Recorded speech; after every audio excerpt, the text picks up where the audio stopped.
À travers un communiqué ce mercredi, le ministre de la Justice et garde des Sceaux a invité les avocats et les huissiers en grève et autres parties concernées à reprendre les activités dans les cours et tribunaux sur toute l'étendue du territoire national. Pourtant, la plaie reste toujours ouverte. La Chambre a décidé de ne pas discuter du fond ou de la forme du communiqué. Nous avons pris une décision. La décision, c'est de se retrouver le lundi. Parce que il est quand même clair que le problème est encore là. Même si on dit de reprendre aujourd'hui, le problème est encore là. La porte reste toujours fermée. C'est toujours fermé à Kadena.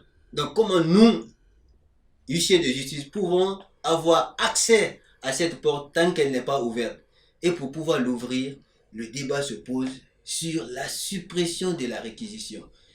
Parlant d'une éventuelle reprise des activités dans les cours et tribunaux, notre interlocuteur pense qu'il faut une étude préalable avant une quelconque reprise.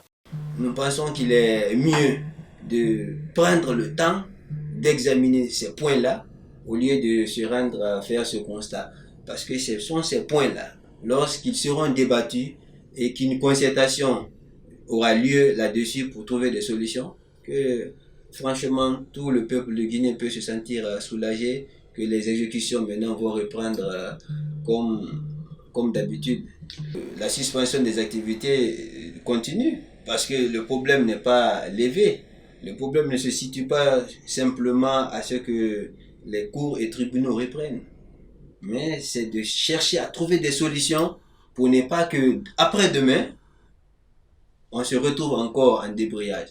En attendant une nouvelle rencontre, les huissiers de justice maintiennent leur mot d'ordre de grève. Une grève qui, depuis près de 2 semaines, continue à paralyser les activités dans les cours et tribunaux du pays et pénalise ainsi les détenus.